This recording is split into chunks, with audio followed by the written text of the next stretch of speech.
Aleluia.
Você é bem-vindo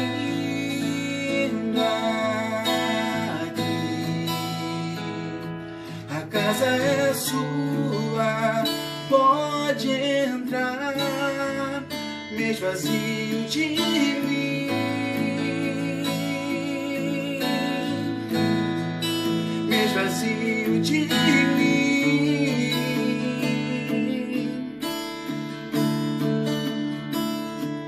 Sopra o teu vento aqui, toma o teu trono, vem reinar.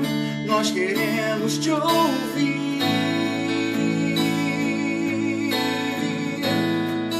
Nós queremos te ouvir.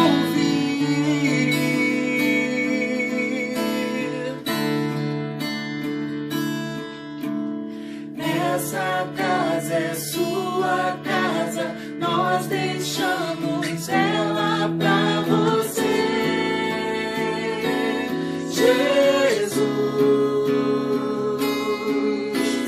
Essa casa é sua casa, nós deixamos ela pra você, Jesus. Essa casa é sua casa, nós deixamos ela pra você, Jesus. Essa casa é sua casa, nós deixamos ela pra você, Jesus. Apareça, Pai, apareça, que o teu nome cresça, enche esse lugar, enche esse lugar. Apareça, que o teu nome cresça,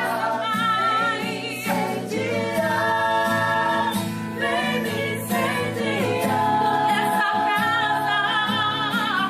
Essa casa é sua casa, nós deixamos ela pra você, Jesus.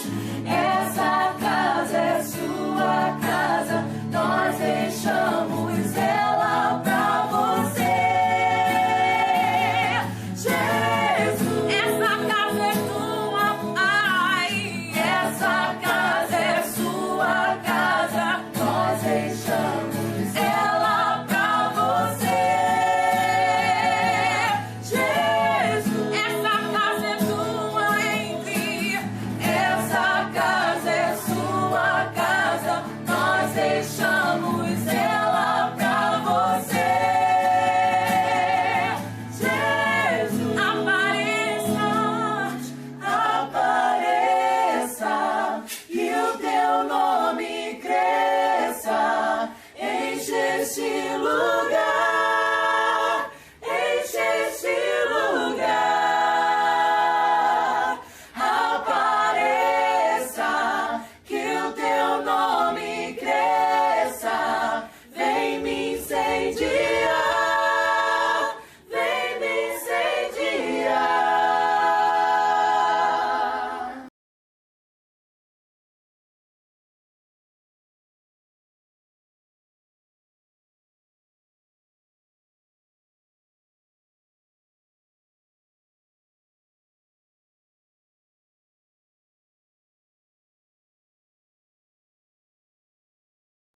Olá, a graça e paz do nosso Senhor Jesus Cristo. Aqui quem está falando é o Gabriel Vaz, amigo do Charles. E o Charles me pediu para que eu gravasse uma palavra de edificação, uma palavra de encorajamento para os irmãos em Cristo, porque, como eu já disse, meu nome é Gabriel, eu congrego na Igreja Presbiteriana de Heliópolis, então, aqui na cidade de Belford Roxo. Então, vocês também são meus irmãos em Cristo, independente de denominação, sendo batistas, presbiterianos, assembleanos e etc., porque nós fazemos parte da mesma igreja, nós somos o povo eleito. No céu não haverá placas de denominações, apenas justificados pelo Espírito. Então, eu gostaria de deixar para a meditação dos irmãos em Salmos 46, eu vou ter como base o verso 10, mas eu gostaria de ler o Salmo 46 inteiro. Não é um salmo grande, não é grande, ele também não é pequenininho, mas vamos ler porque eu quero explanar o verso 10 e eu quero que ele esteja dentro do contexto. Não quero só separar um verso e tudo mais. Enfim, então você que está em posse da sua Bíblia, você que está em posse da sua Bíblia de forma física, eletrônica, tanto faz, me acompanhe agora nessa leitura, Salmo 46, a gente vai ler ele na íntegra, dando ênfase no verso 10. E você que por alguma forma tem possibilidade de ler, ouça com atenção, porque eu vou ler em voz alta. Deus é o nosso refúgio e fortaleza, socorro bem presente nas tribulações. Portanto, não temeremos ainda que a terra se transtorne e os montes se abalem no seio dos mares. Ainda que as águas tumultuem e espumejem, na sua fúria os montes se estremeçam. Há um rio cujas correntes alegram a cidade de Deus, o santuário das moradas do Altíssimo. Deus está no meio dela, jamais será abalada. Deus a ajudará desde a antemanhã. Bramam nações, reinos se abalam, ele faz ouvir a sua voz, e a terra se dissolve. O Senhor dos exércitos está conosco, o Deus de Jacó é o nosso refúgio. Vinde, contemplai as obras do Senhor, que assolações efetuou na terra. Ele põe termo à guerra até os confins do mundo, quebra o arco e despedaça a lança, queima os carros no fogo.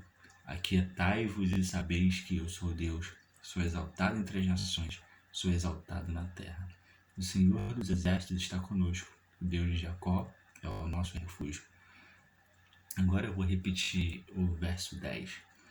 Aquietai-vos e sabei que eu sou Deus, sou exaltado entre as nações, sou exaltado na terra.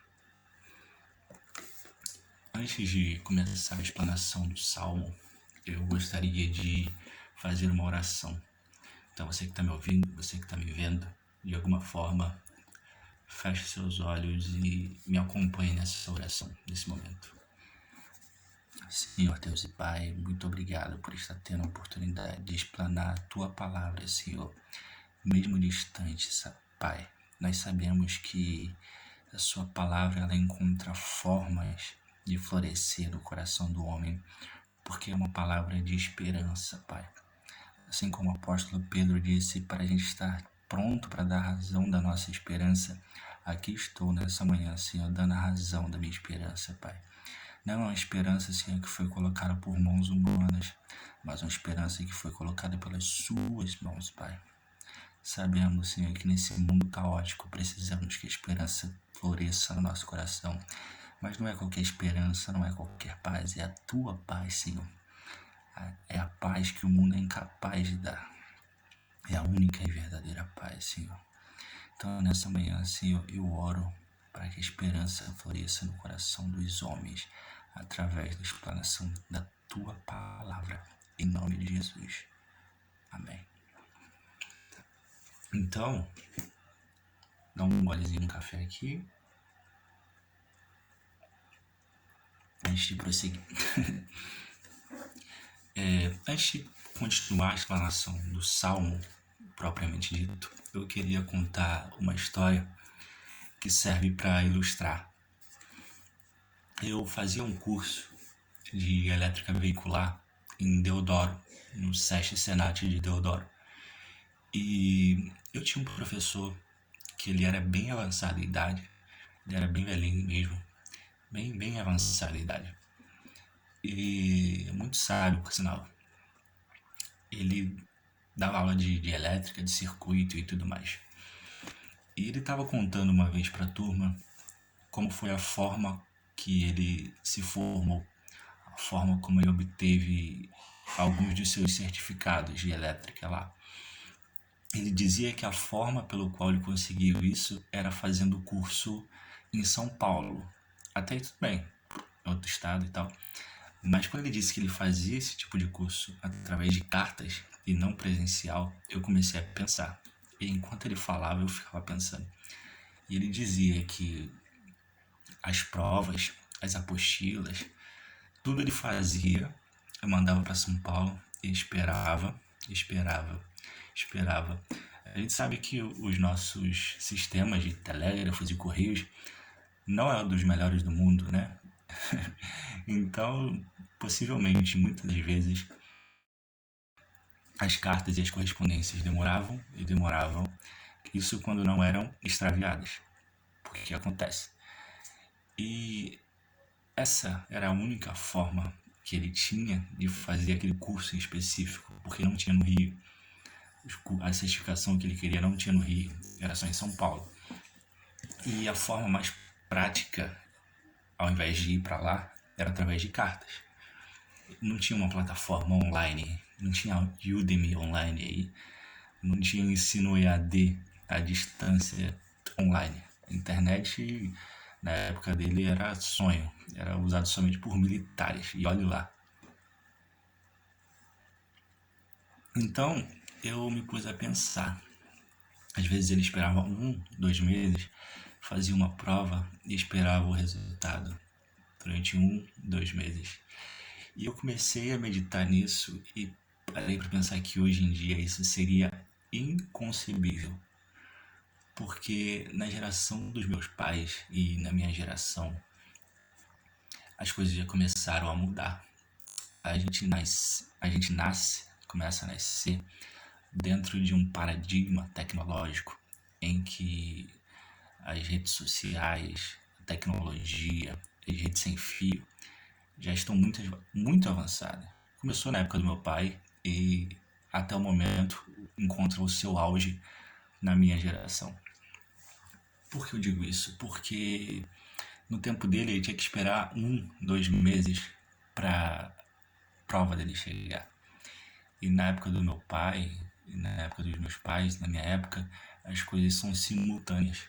A gente teve o exemplo, por exemplo, em 2001, quando o ataque terrorista derrubou as Torres Gêmeas nos Estados Unidos, em outro país, lá na parte de cima do globo, em que os ataques foram filmados simultaneamente. Enquanto acontecia, a gente observava o que estava acontecendo.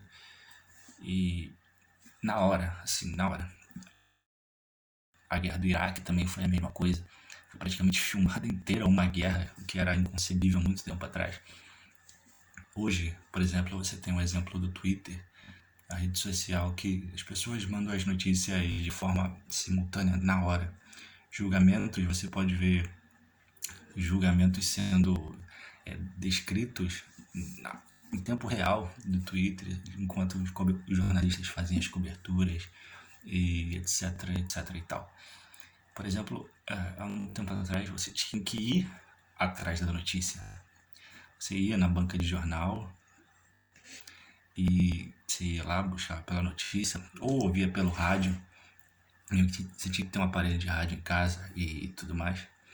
E aguardava aquele momento específico para o jornalista dar a notícia. Hoje em dia não. Hoje em dia a notícia chega até você de muitas formas que você nem procura. Às vezes você tá, sei lá, vendo um vídeo no seu celular, lendo a Bíblia no seu celular, ou navegando na internet no seu celular, nas redes sociais, e do nada pipoca uma mensagem no WhatsApp de uma notícia que cristãos estão sendo perseguidos na Nigéria, por exemplo. O que há muito, muito tempo atrás isso era inimaginável. A igreja perseguida, notícias da igreja perseguida assim acontecendo, irmãos em Cristo que foram presos, que foram mortos por causa da fé, e a gente sabe disso de forma muito rápida. Isso era inconcebível. Então, a gente nasce dentro, a gente está inserido dentro desse novo paradigma que a notícia chega, e muitas vezes a gente não tem controle sobre isso. A gente está vivendo uma época de pandemia mundial, em que você liga o seu jornal na televisão, no rádio, no celular, né, no computador, e tudo que a gente vê nos noticiários são notícias ruins, sem dar juízo de valor se isso é bom ou ruim tá noticiando só notícia ruim, porque ultimamente muita coisa ruim está acontecendo. Embora muitas coisas boas também aconteçam, mas a notícia ruim ela tem uma carga maior do que uma notícia boa, infelizmente. Falo isso como um estudante de jornalismo, que a gente aprende isso na universidade. A notícia ruim ela vai ter um poder de viralizar muito maior do que uma notícia boa. Então, muitas vezes a gente não tem controle sobre as notícias que antes a gente buscava e agora chegam. Não existe mais controle. As notícias chegam de todas as formas, de todos os cantos. E isso, de alguma forma, cria estímulos na nossa mente, cria estímulos no nosso cérebro, que às vezes entram no nosso inconsciente sem que a gente perceba. Às vezes a gente está triste, está abatido, está sobrecarregado com notícias que chegam. Às vezes você pode não dar muita bola na hora, mas conforme você vai recebendo, aquilo vai ficando lá, vai ficando guardado, vai ficando guardado. E você se pergunta, Deus, por que eu estou tão triste? Deus, por que o mundo é tão mal? Deus, que tanto caos, que tanta desordem e tudo mais. E é natural que péssimas notícias tenham esse efeito psicológico na gente, principalmente em tempos de isolamento social. Tá todo mundo dentro de casa de uma forma maior do que estava antes. Claro que as pessoas saem para trabalhar, para estudar e tudo mais, mas ainda assim o isolamento ele fechou muitas lojas, muitas pessoas ainda estão dentro de casa de uma forma mais dura, de uma forma mais severa. E esse quadro geral todo nos coloca numa sensação de desespero. E a gente se pergunta, não tem saída para esse mundo? Não tem notícia boa? Claro que tem. E o nome disso é Evangelho. O Evangelho significa boas novas. É a melhor notícia para esse mundo caótico em desordem. Porque a gente tem um Deus que criou os céus e a terra somente com a palavra. E é o Deus que está assegurando nessa palavra para a gente aquietar e saber que Ele é Deus. Porque Deus é soberano. Nada mesmo escapa da vontade de Deus. Nada. Deus é soberano. Por que eu estou dizendo isso para um monte de crente que já está cansado de saber? Porque a gente esquece que Deus é soberano. Se a gente não esquecesse, a gente não daria lugar ao desespero. A gente não daria lugar à desesperança. O apóstolo Pedro, em sua segunda carta, vai nos dizer que a gente precisa estar pronto para dar a razão da nossa esperança. E você só pode dar esperança para alguém, você só pode dar a razão, o motivo da sua esperança, quando se tem esperança. Você só pode compartilhar um pão com alguém quando você tem um pão. A mesma coisa acontece com a esperança. Como que eu, crente em Cristo Jesus, sabendo que o meu Deus, Deus de Abraão, de Isaac e de Jacó, criou os céus e a terra, tem poder infinito, está sob o controle de tudo, como eu posso viver na desesperança e compartilhar algo que nem eu estou acreditando mais. Então, para que você compartilhe essa palavra de esperança, você precisa ter esperança dentro de si. Você precisa acreditar no que você está falando. As palavras do Senhor, o próprio Senhor Jesus nos assegurou em Mateus 6, para cada dia basta o seu próprio mal. Ele estava querendo dizer que viva um dia por vez. Olha ao seu redor, olha o lírio dos campos, olha os passarinhos. Você olha para os lírios, observa um pouco. Veja como ele se veste. Pois eu garanto a você que nem mesmo Salomão, em toda a sua glória, se vestiu da maneira como Deus vestiu os lírios dos campos. Olha para os passarinhos, eles não têm o que comer todo dia. Agora, quem dirá vocês, homens de pequena fé, será que o seu Deus, ele não te ama muito mais do que passarinhos e lírios do campo? É isso que Jesus está dizendo. Ele está dizendo, aquieta, eu amo a minha criação. Nada do que está acontecendo foge do meu controle e da minha soberania.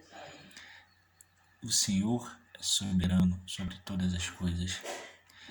Deus, ele ama a humanidade. Se não amasse, Jesus não viria. Mas ele nos ama e nos estima muito mais do que passarinho. E Deus te convida nessa manhã ou nessa noite, você que está ouvindo à noite, nos convida. Olhe para os lírios e se aquieta. Olha para a natureza. Nem tudo é caos, nem tudo é desordem. Existe uma ordem no mundo. Porque o Deus que criou o mundo gosta de ordem, gosta da beleza. Ele quer que você se acalme, porque ele criou o mundo. João 1, o início do Evangelho de João, ele nos apresenta uma palavra grega chamada logos. No princípio era o verbo. O verbo em grego, no original grego, ele quer dizer logos.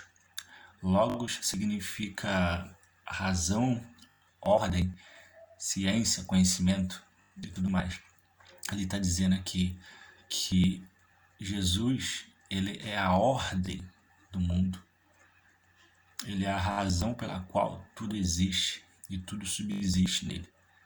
A gente precisa pregar o Evangelho para nossa mente todo santo dia, porque senão a gente se esquece. Porque senão a gente se esquece de olhar os lírios dos vales, de olhar para os passarinhos, e a gente fica atentando somente às notícias ruins, somente aquilo que é mal, porque, como eu disse, as notícias ruins, elas têm um poder de viralização muito maior do que uma notícia boa.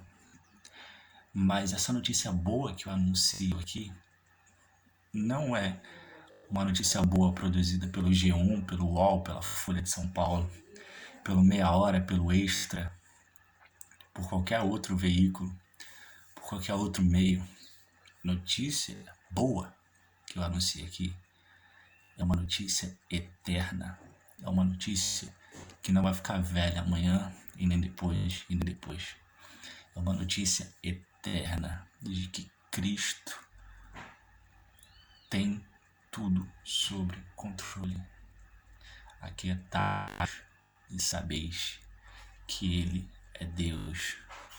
Deus não somente dentro da igreja, mas Ele é o Deus que controla e governa a natureza. Ele é o Deus que está sentado num trono e governa e controla a economia. Ele é um Deus soberano sobre as artes, é um Deus soberano sobre a música, sobre o cinema, sobre pandemias. Ele é o Deus que governa soberanamente todas as coisas. Deus te estima muito mais do que lírios dos campos, te estima muito mais do que passarinhos. Para um pouco, bota o pé no freio, respira. O mundo não vai acabar assim.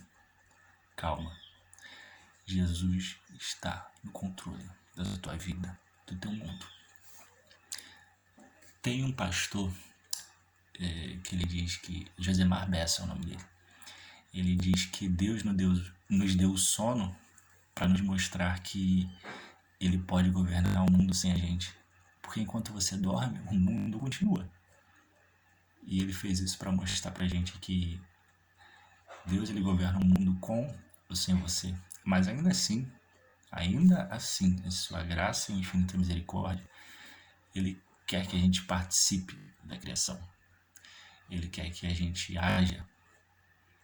Então, nessa manhã, a palavra que eu tenho para trazer para os irmãos é: aquietem o seu coração. Deus criou o mundo e não deixou ele para lá. Deus criou o mundo e governa sobre ele ainda. Deus é soberano, o meu Deus, o teu Deus é soberano sobre todas as coisas. Aquietai-vos. Então, essa é a palavra que eu tenho para deixar para os irmãos e espero vê-los, conhecê-los em alguma outra oportunidade assim que tudo isso passar. E a Igreja Presbiteriana de Heliópolis também estará sempre de portas abertas para os irmãos e tudo mais. Valeu, Charles. Muito obrigado por me permitir compartilhar um pouco da palavra do Senhor com vocês. Valeu!